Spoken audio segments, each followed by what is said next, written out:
This is astonishing concerning anthropology and ancient America.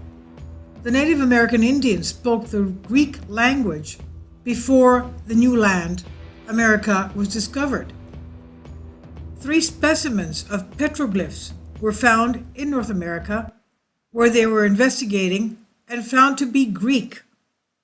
The Possum Creek stone was discovered by Gloria Farley in Oklahoma in the year 1970. As she explains concerning the stone, a Greek athlete is depicted on a winning podium with an inscription Ho Nikase, or Nikase, meaning the winner. Ho Nikase, Honikasa, or O Nikasa, meaning the winner. The Thruston stone is interpreted as a mix of many cultures such as Greek, Cherokee, Indian, Egyptian, and Jewish. The Cherokee cultural community, the Kitowa Society, prominent as confirmed by Eloh's vision of the Ptolemaids coming from the Ptolemaids of Ohio. The red bird petroglyph is a Greek inscription dated from the 2nd and 3rd centuries BC, and not, as the Archaeological Institute of America, New York Times recently announced, as being in the 1800s. It was from the 2nd and 3rd century BC. The Cherokee language contains many words of Greek origin, especially in the areas of hierarchy, military terminology, mythology, sports, and ritual. Also, Cherokee music reflects its Greek roots. Cherokee Indians are literally Greeks of ancient America. This is nothing new. We know that from a previous article in a video concerning the Indians in North America, we found that the ancient Greeks were having trade throughout the whole of the Mediterranean, and they also had trade up to the British Isles. They were trading wine, raisins, olives, dried fruit, olive oil, ceramic ware, and they were bringing back tin from Britain, tin. But also they were going up from there, catching the Gulf Stream, from there from the British Isles going to Iceland, which is about, 300 miles away. And that would take, going at 4 to 5 miles an hour nicely, just with a sail. But they did have sailors rowing. But just with the sail, the Gulf Stream would have taken them 4 to 5 miles an hour. So in about a couple of days, it would have been from Scotland to Iceland. And that distance from Iceland then to Greenland would have been about the same distance. And then from Greenland, they would go to Labrador. And from there, they found Greek DNA in the American Indians around the Great Lakes and around the St. Lawrence Seaway. And that specific DNA was from the Minoans of Crete. Cretan DNA, the mitochondrial DNA of Cretans, the Minoans, has been found in American Indians. They are definitely of Greek descent. They also have found recently that copper has been removed from ancient quarries of the Great Lakes region. 500,000 tons of copper has been removed. They have found ancient artifacts of tools that were used in those quarries, and they have left a little bit of copper for trinkets and jewelry for the natives of the Native Americans of North America to wear. But most of the copper has been removed, obviously probably taken back to the old country for their buildings, their armor, their swords, their javelins, you name it, their helmets, their armor, okay? And also we have the fact that they have the language. You know what Potomac, the river Potomac in Washington, D.C., that means, in Greek, it means river. Potami is river in Greek. Potomac, the river Potomac is named Potami, meaning, this doesn't mean anything, it just means river. and many other words. So this is something very unusual, and the fact that they're very stoic, and they have a lot of qualities that the ancient Spartans had, the ancient soldiers of Greece had. Now, I'll leave a link for a video for you to see. It's Greek, but I want you to see minute 4:16. A letter by J. Johnston, who was born 23rd of August, 1806, and he went to Bowdoin College, Brunswick, Maine. He got his degree in 1832, and he was a professor of physics, and from 1837 to 1873, and he passed away in 1879. But he wrote a letter to the Indian chiefs, and the letter, as you'll see, is in perfect ancient Greek, signed J. Johnston, Bow College, May 5th, 1851, it says here, 1851. Now, why would he be writing a letter in ancient Greek to the Indian chiefs? This is mind-boggling. But I also want to go into a very important article written by a professor, a geneticist, tracing the mysterious origins of the Native Americans to the Middle East, specifically to ancient Greece. The idea to the Ptolemy era of the ancient Egyptians, the Ptolemaians. Alexander the Great grew up with his best friends. He made them generals. The ancient Greek boys, since they were like 3-4 years old, they would go to what they would call a gymnasium, where they would learn military, like karate, martial arts, plus sciences and philosophy and everything. And Aristotle was Alexander the Great's teacher as well. Now, his major generals were the little children that he grew up with. One of them was Ptolemy. Ptolemy was the guy that got in charge of Egypt after Alexander the Great passed away. And Ptolemy's descendants, one of them being the last pharaoh of Egypt, was a female, Cleopatra, Antony and Cleopatra and all that. Well, she was from Ptolemy's lineage. Now, Alexander the Great lived around 330 BC, and the 3rd or 2nd century BC, as we said before, is when they found that rock with the ancient engraving of the athlete that said "O Nikondos," the winner, the victor. Okay, so now we're going into this. The geneticist tracing the origins of the Native Americans to ancient Greece. Now, the idea that Native Americans descend from ancient Jews, Egyptians, or Greeks has been controversial for hundreds of years. James Adair, the 18th century settler who traded with Native Americans for 40 years, wrote that their language, customs, and social structures were very similar to those of the Israelites.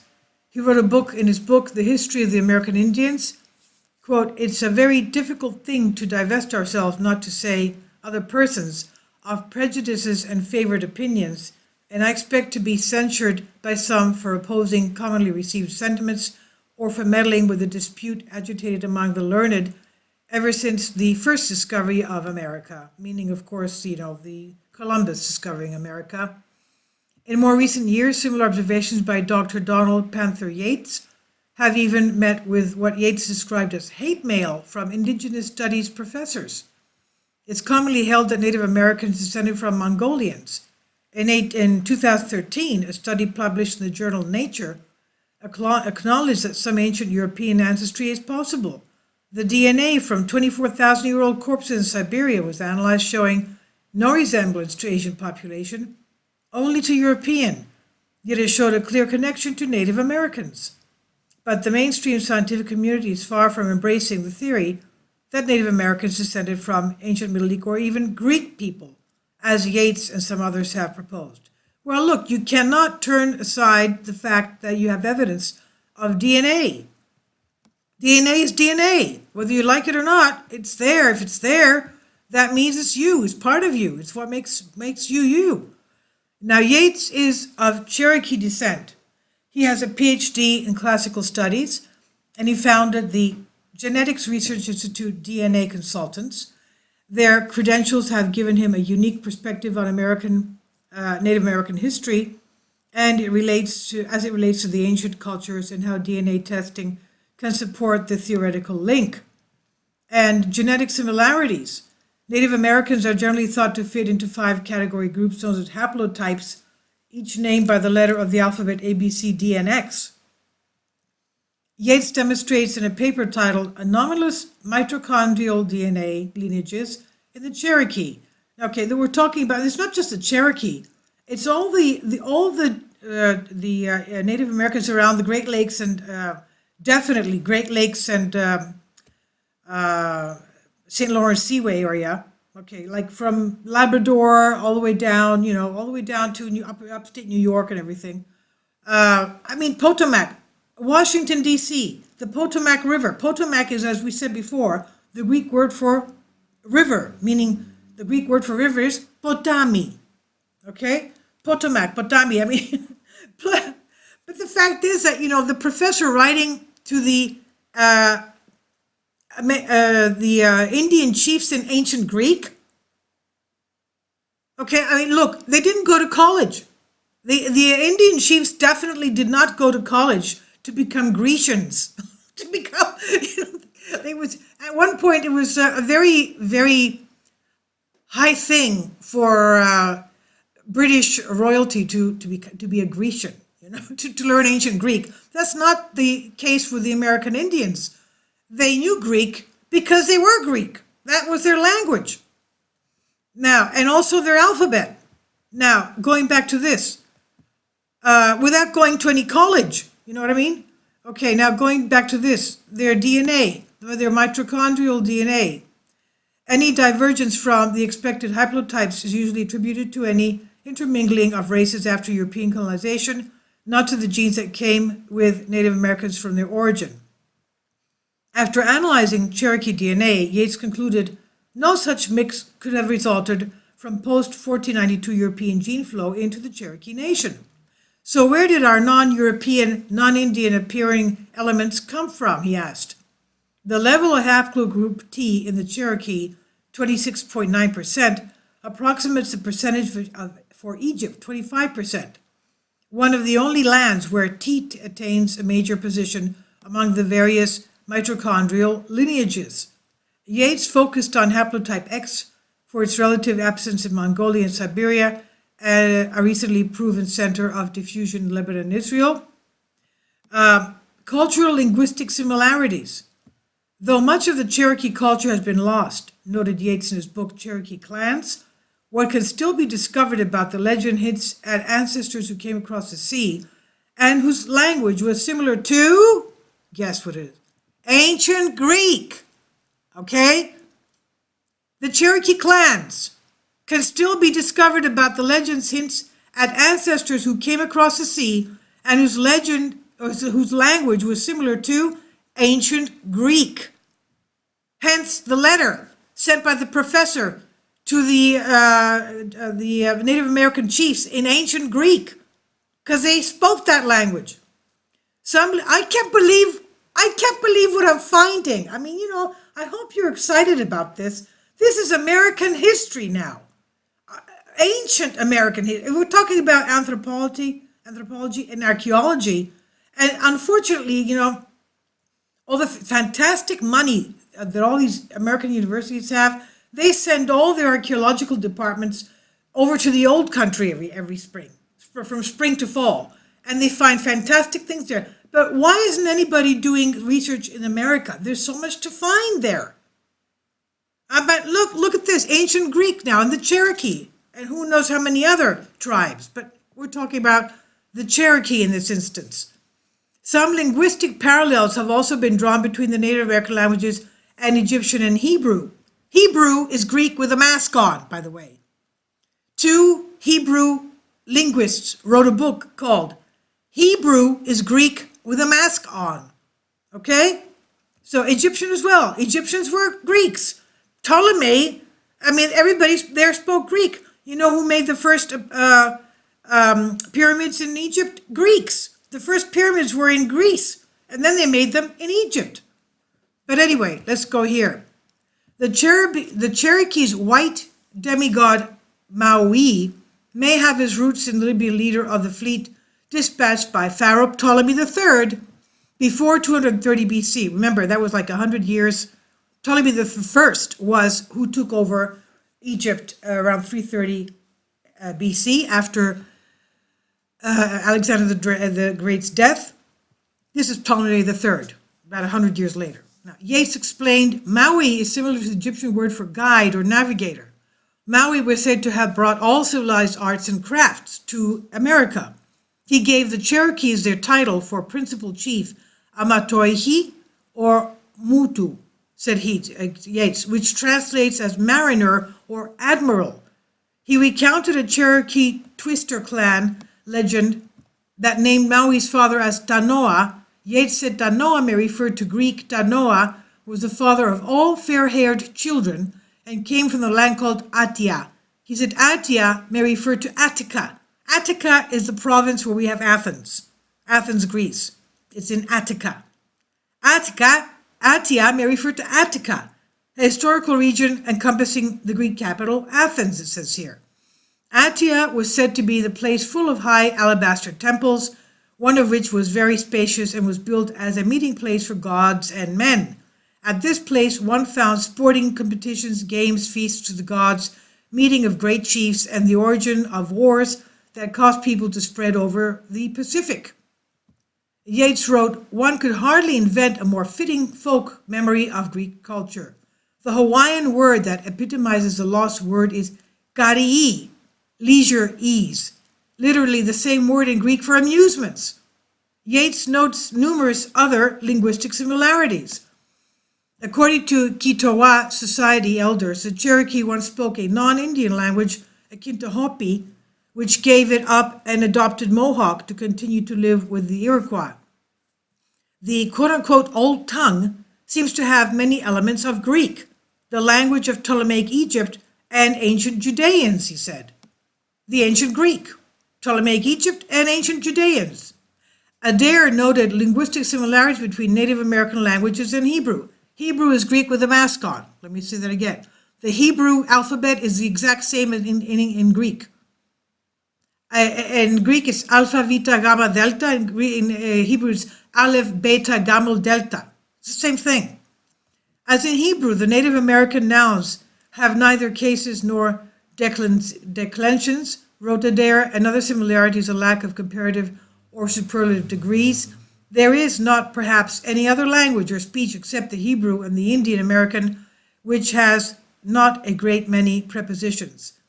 The Indians, like the Hebrews, have none in separate and express words. They're forced to join certain characters and words in order to supply the great deficit.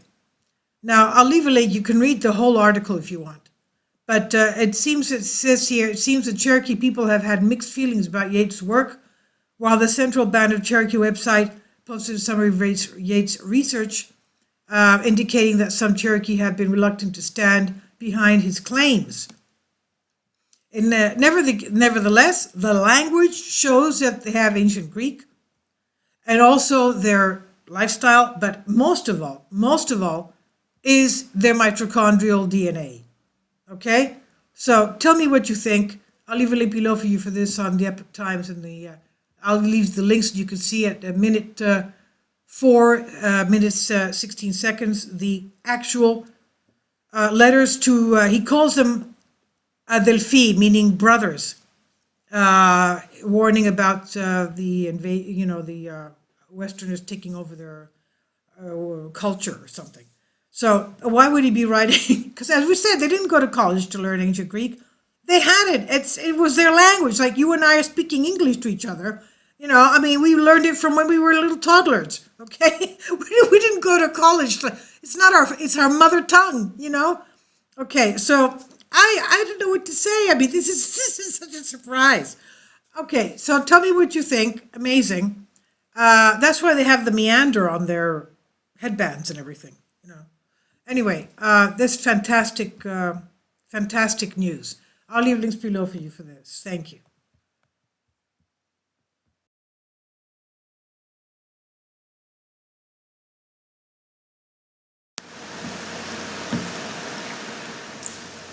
If you'd like to join me on my Patreon account, you will hear content not covered by mainstream media.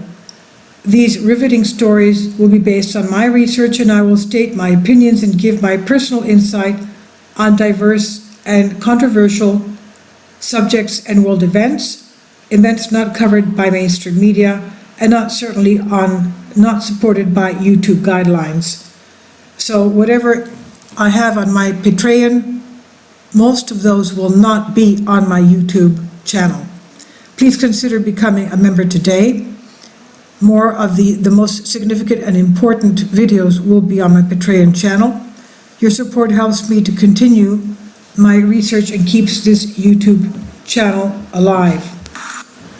And we depend on your support, your generous charity, because we help economically challenged families here in Athens, Greece, in Kapota, and we also help the young generation with university tuition and the community around our church.